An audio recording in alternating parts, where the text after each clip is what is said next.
जनप्रतिनिधि पिछले 15 साल से यहाँ पर हैं।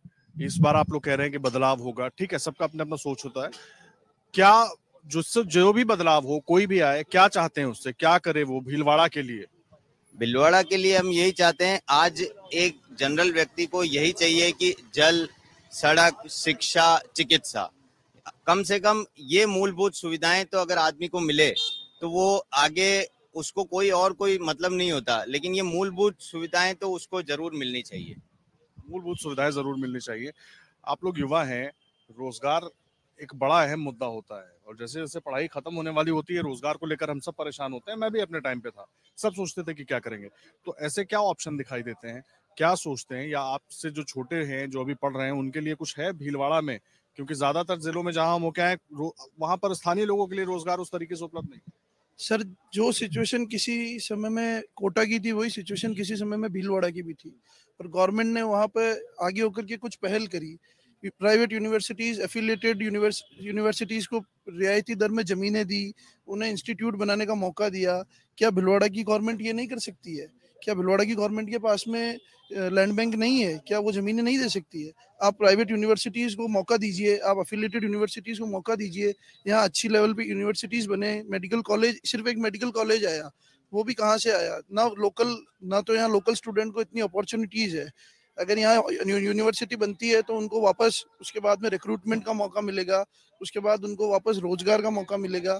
तो ये चीज बहुत इंपॉर्टेंट है। ना यहाँ ट्रैफिक व्यवस्था है सर, ठीक है, ना यहाँ पे कोई सिटीजनशिप को लेकर के कि भाई हम लोकल को प्रमोट करेंगे। जैसा आपने कहा, जिंदल बहुत बड़ी इंडस्ट्री है आज की तारीख में, बट वहाँ एक सिंगल लोकल काम नहीं करता है। क्यों सर? ये प्रमोट नहीं कर सकते हम भीलवाड़ा में कि जिंदल हायरिंग कर रहा है, आप आइए। पहला मौका भीलवाड़ा सिटीजन को दिया जाएगा, उसके बाद में दूसरों को दिया जाएगा। हम लोगों को बाहर जाना मजबूर करना पड़ता है। आज मैं 27 ईयर्स का हूँ, मेरी एजुकेशन बाहर से हुई है। क्यों? मैं नहीं चाहता हूँ कि मैं मेरे शहर में ही पढ़ करके यहीं पे बढ़ूँ, बट सर मेरी एजुकेशन बाहर हुई क्योंकि हमें मजबूर किया गया। या आप भीलवाड़ा में घूमिए, यहाँ एक भी यूनिवर्सिटी ऐसी नहीं है जिसका कहीं इंडिया लेवल पर नाम चलता होगा। क्यों? ऐसा क्यों है? यहाँ पे लैंड बैंक है, सब कुछ है। अब मैं तो कह रहा हूँ आपको, चंबल का रिवर फ्रंट कोटा में अभी बना है, भीलवाड़ा में ऐसा कुछ टूरिज्म स्पॉट नहीं बन सकता है क्या? यहाँ पे एक सिंगल गार्डन ऐसा नहीं है जिसका कहीं नाम चलता हो। कोटा के अंदर अब नाम चलने लगा है कि हाँ यार, कोटा के अंदर डेवलपमेंट हुआ है, कुछ नया है, सब कुछ न्यू है। हम आज भी उसी जमाने में चल रहे हैं। जनप्रतिनिधि के लिए ये एक आक्रोश है, उन्होंने कुछ नहीं किया।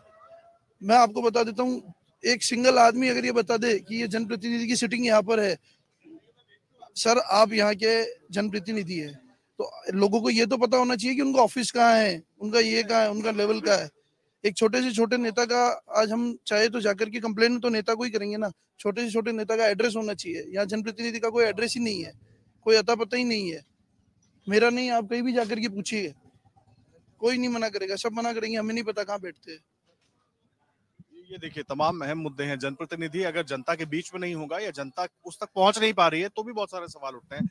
देखिए सर, बड़ा समझने की बात है, जनप्रतिनिधि को लेकर इतने सवाल उठ रहे हैं। सबसे बड़ी बात यह है कि ये स्थिति है क्यों, और अगर ये स्थिति है तो फिर भीलवाड़ा की जनता बार बार उनको क्यों प्रतिनिधि बनाती रही? देखिए, भीलवाड़ा शहर औद्योगिक नगरी से नाम से जाना, इसमें जनप्रतिनिधियों की बेरुखी बिल्कुल दिखती है। जैसे औद्योगिक नगरी है वैसा डेवलपमेंट 1% भी नहीं है। आज लगभग 2 लाख मजदूर यहाँ काम करते हैं, उनके लिए एक भी सुविधा नहीं है, एक भी मजदूर कॉलोनी यहाँ पे डेवलपमेंट नहीं है। तो मजदूर कहाँ रहेगा? मजदूर यहाँ से बराबर पलायन कर रहे हैं। उद्योगों की स्थिति बहुत बुरी है यहाँ पे, उद्योगों को भी पलायन करना पड़ रहा है। पानी की सुविधा नहीं है उनके लिए, किसी भी तरह की उनको सुविधाएं नहीं है। तो इसलिए औद्योगिक तो भीलवाड़ा नगरी खत्म होती जा रही है। यहाँ रेलवे की लाइनें नहीं है बराबर, यहाँ बड़े शहरों के लिए प्रॉपर रेलवे नहीं है, तो बिल्कुल खड़े नहीं है यहाँ पे, तो डेवलपमेंट कैसे होगा शहर का?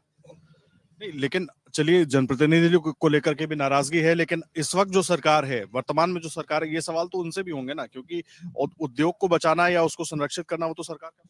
बिल्कुल, उद्योग को बचाना सरकार का प्रथम मुद्दा होना चाहिए। लेकिन जैसे गहलोत साहब हैं, उन्होंने टेक्सटाइल पार्क की जरूरत भीलवाड़ा में थी, उन्होंने अपने शहर जोधपुर में ले गए। क्यों? जोधपुर में है ही नहीं उद्योग, फिर भी वहाँ टेक्सटाइल पार्क ले गए।